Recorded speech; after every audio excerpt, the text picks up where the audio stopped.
अक्सर साधकों की ये जिज्ञासा होती है कि जब संपूर्ण सृष्टि प्रभु रूप है, नाना रूपात्मक वह प्रभु एक ही हैं, तो एक नाम पर, अनन्य भाव पर संत महात्मा इतना जोर क्यों देते हैं?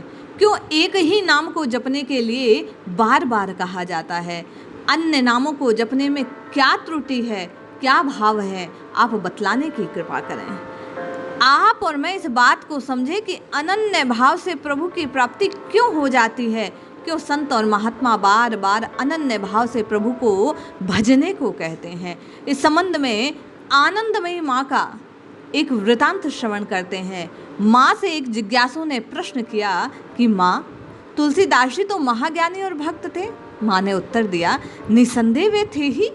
युवक ने फिर पूछा कि जब उन्हें भगवान ने श्री कृष्ण के विग्रह रूप में दर्शन दिया, तब उन्होंने ये क्यों कहा कि मैं आपका इस रूप में दर्शन नहीं चाहता, मुझे राम रूप में दर्शन दीजिए? क्या ये ज्ञान की बात थी?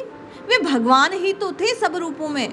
फिर इस तरह तुलसीदास जी ने उनको भिन्न क्यों समझा?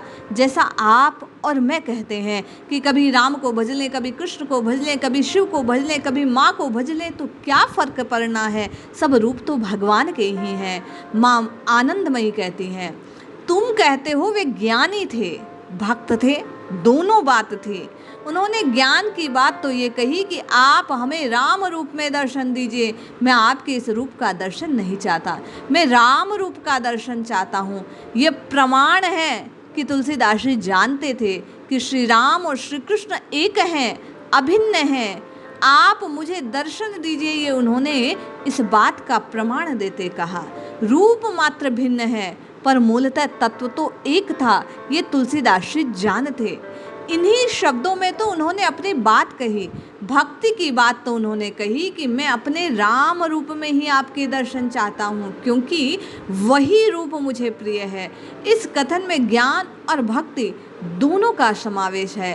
कहने का तात्पर्य, सब साधकों को प्रभु को समस्त रूपों में देखना चाहिए, किंतु अपने इष्ट के रूप में उन सब का समावेश जानकर चारों तरफ उसी को देखने की अभिलाषा करनी चाहिए। जब आप और मैं हृदय में ऐसे भाव को स्थापित कर लेंगे कि चारों तरफ केवल आपकी दृष्टि आपके इष्ट को ढूंढने लगे, जब व्याकुलता उत्पन्न हो, तो माँ कहती है उसी समय आपको प्रभु का इस भाव से प्राप्ति हो सकती है। कैसे भजे नाम, ये साधकों की जिज्ञासा होती है। माँ ने बतलाया कि ज्ञान की दृष्टि तो हृदय में इस बात को धारण किए रखें कि संपूर्ण सृष्टि में प्रत्येक रूप आपके ही प्रभु का है, कुछ अभिन्न नहीं है। किंतु हृदय में भक्ति का ऐसा भाव भी होना चाहिए कि नाना रूपात्मक प्रभु वही हैं, किंतु चारों तरफ अपने इष्ट को देखने की अभिलाषा आपकी भक्ति को दिनों दिन पुष्ट करती है। अनन्य भाव आपको आपसे प्रभु से मिलाने की पात्रता का परिमार्जन करता है। इसलिए जपते रहिए, रटते रहिए, अनन्य भाव से इष्ट को पुकारते रहिए, निश्चय ही लाभ होगा। जय श्री हरि।